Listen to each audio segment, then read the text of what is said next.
Меҳрангез Дадобоева донишҷӯи курси чоруми донишгоҳи давлатии Хуҷанд ба номи академик Бобоҷон Ғафуров аст. Ҳамчун донишҷӯи фаъол ба гирифтани стипендияи раиси шаҳри Хуҷанд сазовор гардид. Мегӯяд, ки дар арафаи таҷлили Иди ҷавонон ин ғолибият барояш беҳтарин ҳадия аст. Зеро таи чанд сол мешавад, ки барои сазовор шудан ба унвони гирандаи стипендияи раиси шаҳр кӯшиш мекунад ва соли равон ин орзуяш амалӣ гардид.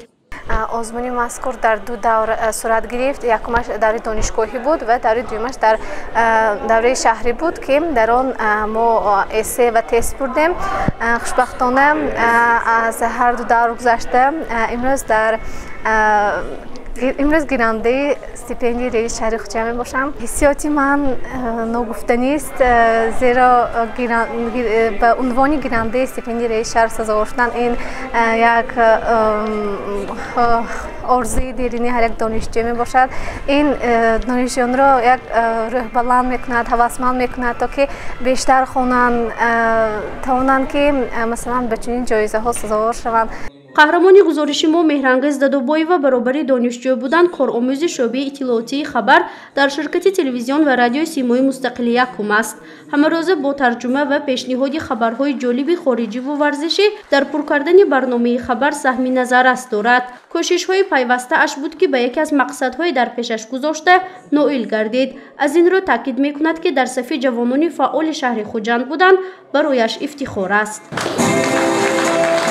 Дадобоеви Меҳрангез, донишҷӯи донишгоҳи давлати Хуҷанд ба номи академик Бобоҷон Ғафуров.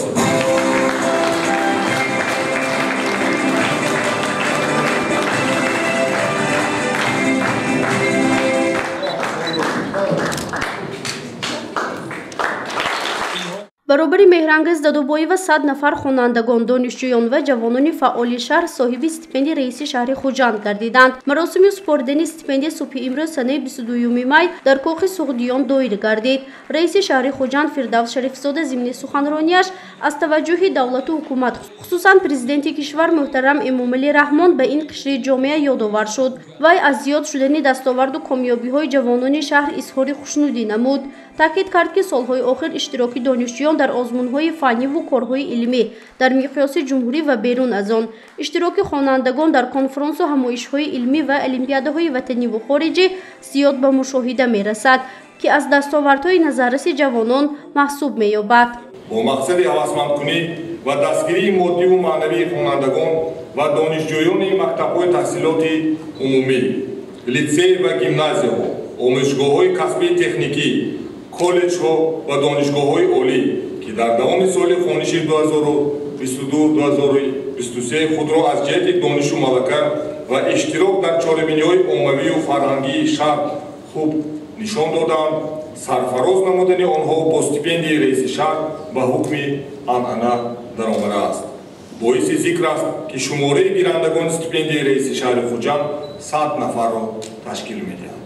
ҳозирини арҷманд, аз имконияти мусоиде, ки ин лаҳза бароям даст додааст, истифода намуда таъкид карданиам шумоён ҷавонони фаъол барандагони стипендияи раиси шаҳр барои чунин ғамхориву пуштибонӣ, барои пешрафти Тоҷикистони азиз, барои тарғибу ташвиқи сиёсати пешгирифтаи асосгузори сулҳу ваҳдати миллӣ, пешвои миллат муҳтарам Эмомалӣ Раҳмон беш аз пеш кӯшиш ба харҷ диҳед.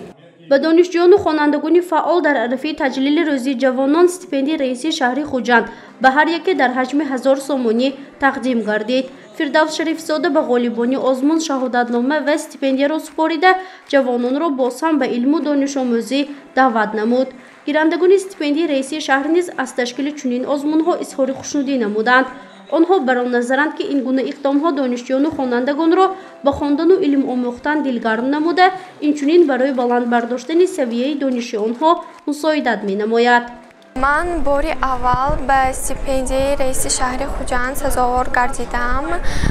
حسیاتم نمیدانم، خرسند هستم و در آینده میخواهم در استیپندیای پرزیدنتی هم اشتراک نمایم.